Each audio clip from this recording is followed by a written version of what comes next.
Hello साथियों, मैं जुगलार आप सभी का फ्यूचर विजन कोचिंग क्लासेस में हार्दिक स्वागत करता हूं। हमारे कुछ महत्वपूर्ण वीडियो चल रहे हैं जो कि फिजिक्स कक्षा 12वीं एनसीईआरटी न्यू पैटर्न के अनुसार कुछ प्रश्न कवर किए हुए हैं।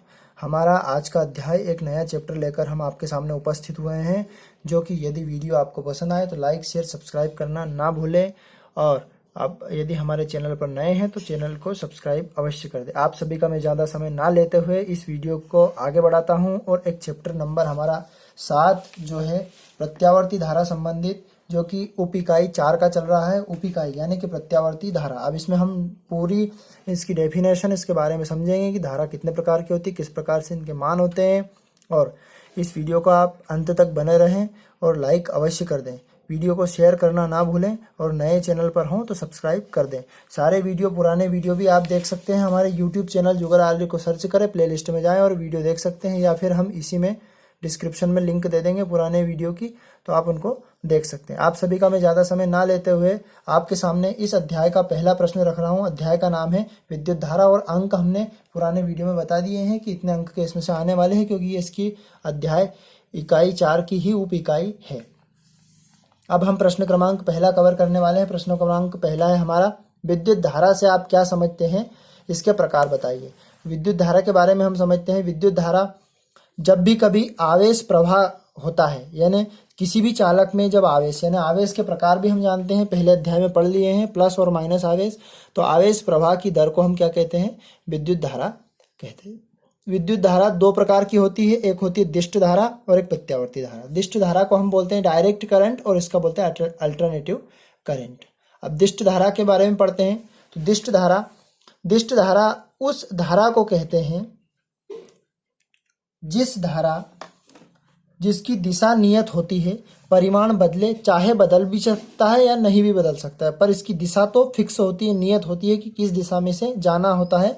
सांकेतिक भाषा में जब किसी भी परिपथ में इसको जोड़ेंगे तो इस प्रकार से इसको दर्शाया जाएगा या प्रदर्शित किया जाएगा।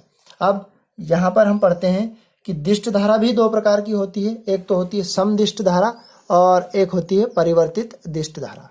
तो समदिष्ट धारा के बारे में हम पढ़ते हैं।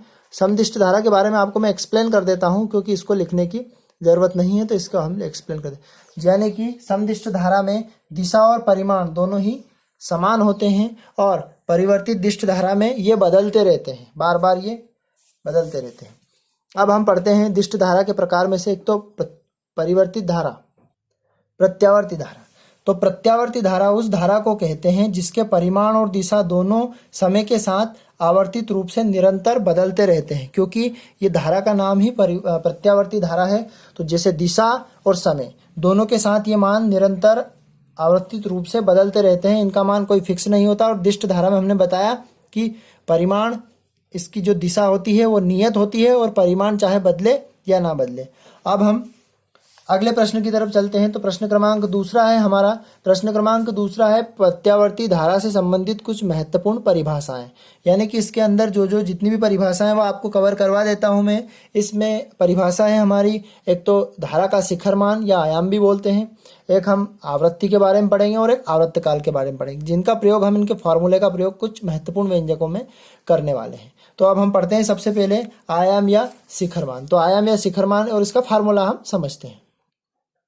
तो आयाम या शिखर मान प्रत्यावर्ती धारा के किसी भी दिशा में अधिकतम मान को, यानी कि कोई सी भी एक दिशा हम ले लेते हैं, इसमें सबसे ज्यादा अधिकतम मान रहेगा उसको आयाम या शिखर मान भी कहलाता है। इसे I0 से प्रदर्शित करते हैं, या इसको शिखर मान को I0 बोलते हैं। इसका फार्मूला है I बराबर I0 sine omega T. T इसका समय आवर्तकाल हो जाता है, और ओमेगा इसका कोणीय वेग हो जाता है। अब हम पढ़ते हैं इसका आवर्तकाल। इसका आवर्तकाल होता है, प्रत्यावर्ती धारा अपने परिवर्तन के लिए एक पूर्ण चक्र में, जब भी कभी धारा किसी भी चालक में या किसी परिपथ में प्रवाहित होती है, तो जब उसको परिवर्तन करना होता है तो एक पूर्ण चक्र में जितना समय वो लेती है उसे उसका आवर्तकाल कहते हैं।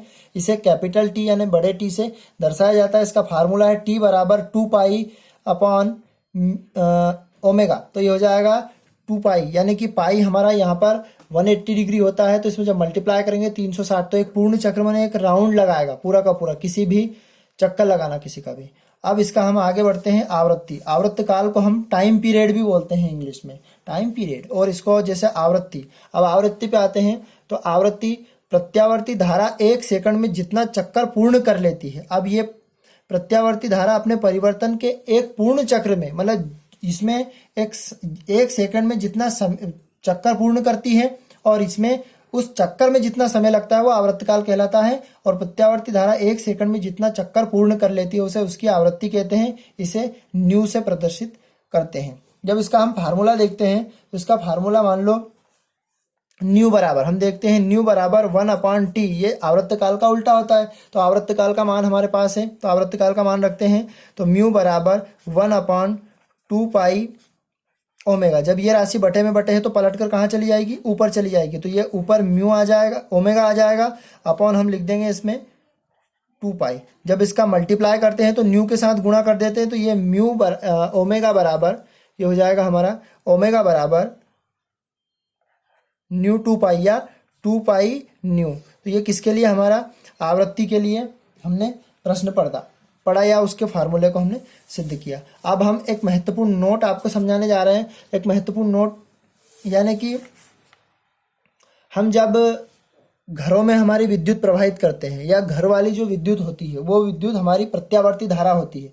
तो हमारे घरों में जो बल्ब चलाते हैं हम, वो बल्ब 1 सेकेंड में वो 100 बार बंद होते हैं और 100 बार चलते हैं। तो आइए हम इसको पढ़ते हैं और आपको ध्यान से समझाते हैं।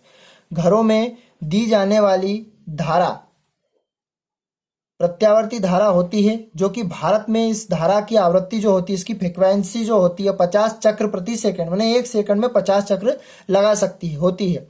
इस प्रकार किसी विद्युत बल्ब में धारा 1 सेकंड में 50 बार एक दिशा में आती है और 50 बार ही विपरीत दिशा में। तो कुल मिला के ये हो जाएगी 100 में प्रवाहित होती है। प्रत्येक चक्र में धारा का मान 2 बार अधिकतम और 2 बार न्यूनतम, यानी कि 50 बार जाना और 50 बार आना तो 2 बार हो गए, तो 2 बार अधिकतम और 2 बार न्यूनतम यानी कि 0 तक भी हो जाता। तो इससे स्पष्ट है कि बल्ब 1 सेकंड में 100 बार जलता है और 100 बार ही बुझता है। तो इसको हम देख नहीं पाते, क्यों?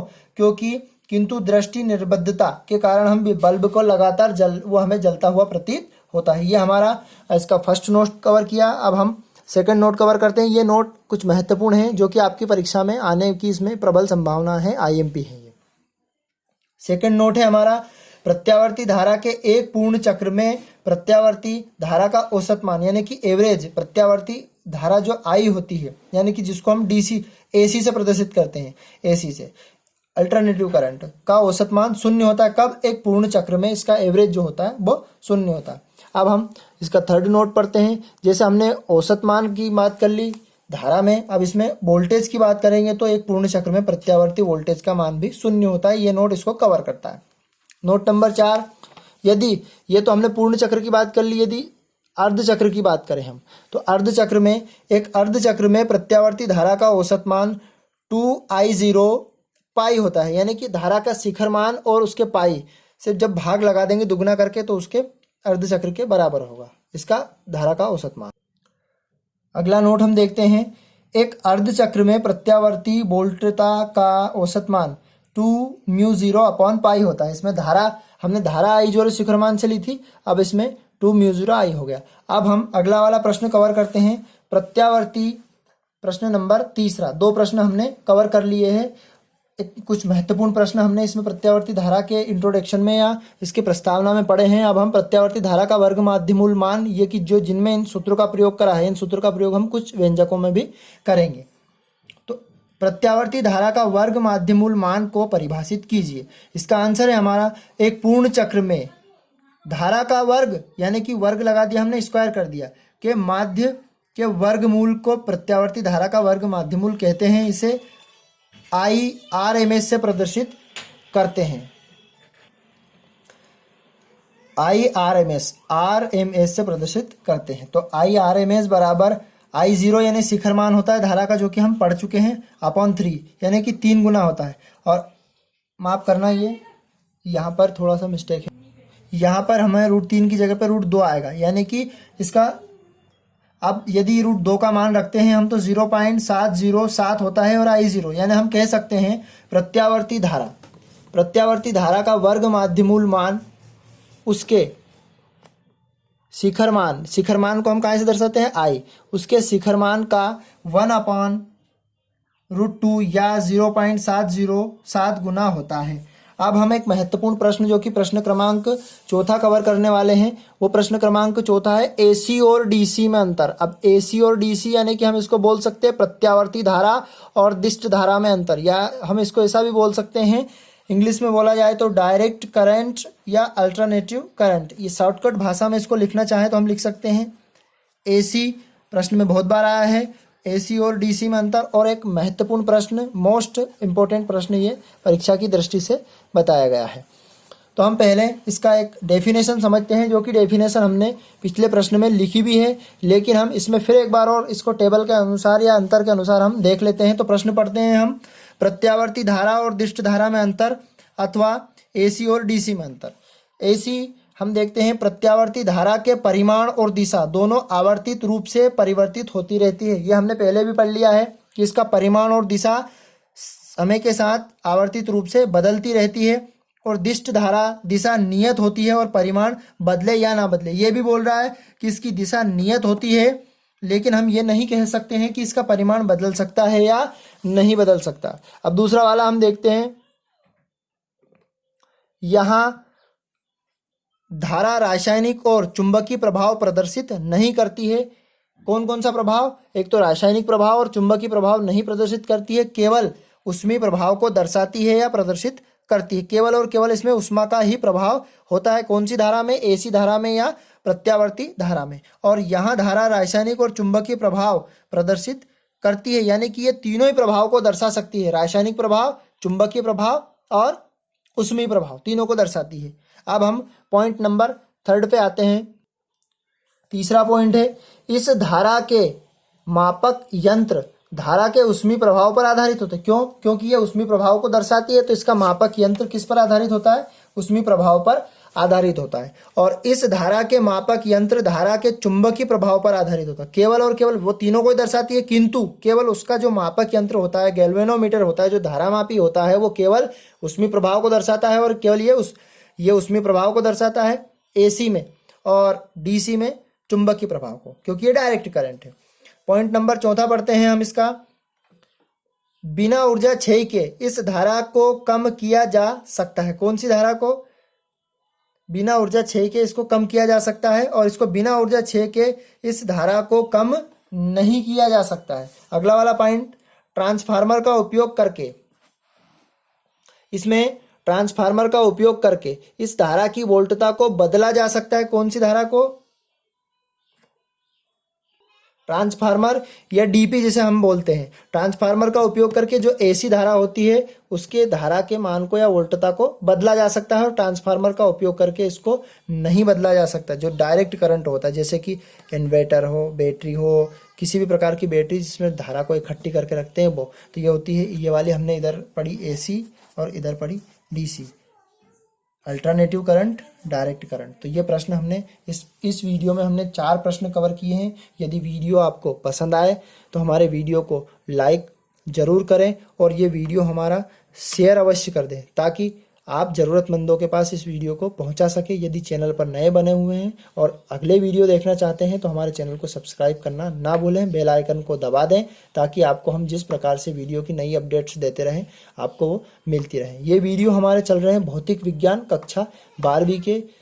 नमस्कार साथियों, टाटा, बाय बाय, धन्यवाद।